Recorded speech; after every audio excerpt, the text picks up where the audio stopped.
Bonjour à tous, nous sommes le vendredi 26 juillet. Fort de moyens plus conséquents qu'avant, l'ASS a déjà recruté 6 joueurs. Les pistes se sont enchaînées cette semaine. Retour sur la semaine mercato de Saint-Etienne avec Peuple Vert.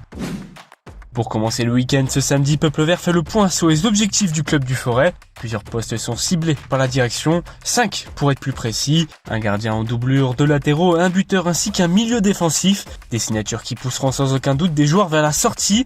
L'ASS devrait dégraisser son effectif. Green, Briançon, Wadji ou Sissoko et d'autres Stéphanois ne seront pas retenus. Et puis si l'équipe masculine se renforce pour se maintenir, c'est aussi le cas des Amazones de Laurent Mortel. 5 recrues ont déjà été officialisées. Les Vertes connaissent un véritable renforcement de leur effectif. Après Emma Templier vendredi dernier, c'est au tour de Esther Mayakis, défenseur, de rallier le Forêt. Alors qu'il était annoncé proche des Verts, la piste Mathieu Hudol semble se refroidir. D'accord avec Saint-Etienne dans un premier temps, le latéral avait même sauté un entraînement en protestation, son président ne souhaitant pas le laisser partir. Mais Mathieu Hudol a joué un amical ce samedi face à Villefranche, quelques jours après qu'il ait été annoncé à 250% avec Metz. Enfin, récemment prolongé, Aymen Mouefek montre déjà de grandes ambitions. L'enfant du Forêt a déclaré croire en la Coupe d'Europe. Il ne faut jamais sous-estimer Saint-Etienne, affirme le Stéphanois.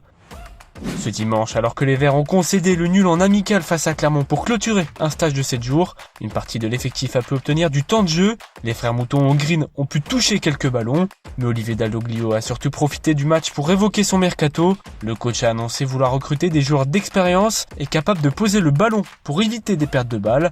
Mais Odo affirme devoir recruter malin avec l'imbroglio autour des droits TV. Pour débuter la semaine ce lundi, Yanis Léry est annoncé sortant. Sous contrat jusqu'en 2025, l'attaquant sort d'un prêt raté au Luxembourg. Blessé à de nombreuses reprises, Léry semble être dorénavant loin du groupe professionnel. Plusieurs jeunes joueurs à l'image d'Aguesilas ou Hotman ont été privilégiés à ce dernier. Léry pourrait voir le club du Forêt le laisser partir en cas de nouveau projet. Mais aussi l'ASS est annoncé ce même jour proche de Myron Boisdu.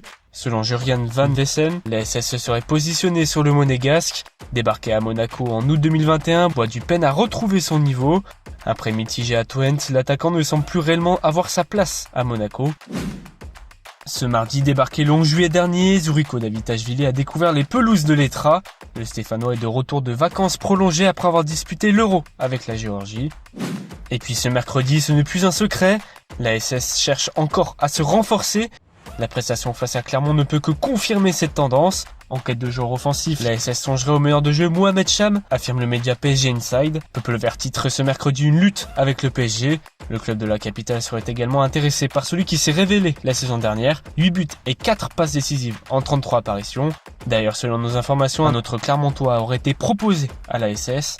Mais la grosse nouvelle de ce mercredi réside dans la prolongation de Michael Nadé. En fin de contrat, le défenseur a prouvé à ses dirigeants qu'il méritait amplement une prolongation. Annoncé proche de l'Angleterre, le joueur formé à l'ASS a préféré le club du Forêt et s'y engage jusqu'en 2028. Enfin, annoncé du côté de l'ASS, alors que le dossier Hudol se complexifie, Us Garça serait poussé vers la sortie par le club phocéen. Roberto De Zerbi ne compterait pas sur le latéral de 28 ans. Pour continuer la semaine ce jeudi, le dossier Hudol continue de faire parler. En cas d'échec, l'ASS sécurise le poste de latéral gauche. Peuple Vert révèle les pistes Opéry et Neto Borges. Le premier est validé par la Data et sort d'une bonne saison avec le Havre. Le second, Neto Borges, serait sur le départ cet été. Proposé à l'ASS, le dossier plaît en interne. Et puis Saint-Etienne semble prête à sortir le chéquier. Le journaliste Daniel Christopherson révèle ce jeudi l'intérêt des Verts pour le milieu de Malmo, Sébastien Nanasi. Une somme de 8,5 millions d'euros bonus compris est évoquée par le journaliste. Avec 6 réalisations en 15 apparitions pour la saison actuelle, le milieu fait l'unanimité dans son championnat. Foot Mercato rajoute que le milieu de 22 ans est intéressé à l'idée de venir jouer dans le Forêt. Si les discussions ont bien commencé entre les différents partis, il n'y a toujours pas d'offre formulée. Et puis le dossier de l'attaquant continue de s'enflammer ce jeudi. Le nom de Ludovic Ayork était annoncé du côté du Forêt, mais Brest est également positionné sur le profil du joueur. L'attaquant a officiellement rejoint le club breton sous la forme d'un prêt avec option d'achat. La piste se referme pour Saint-Etienne.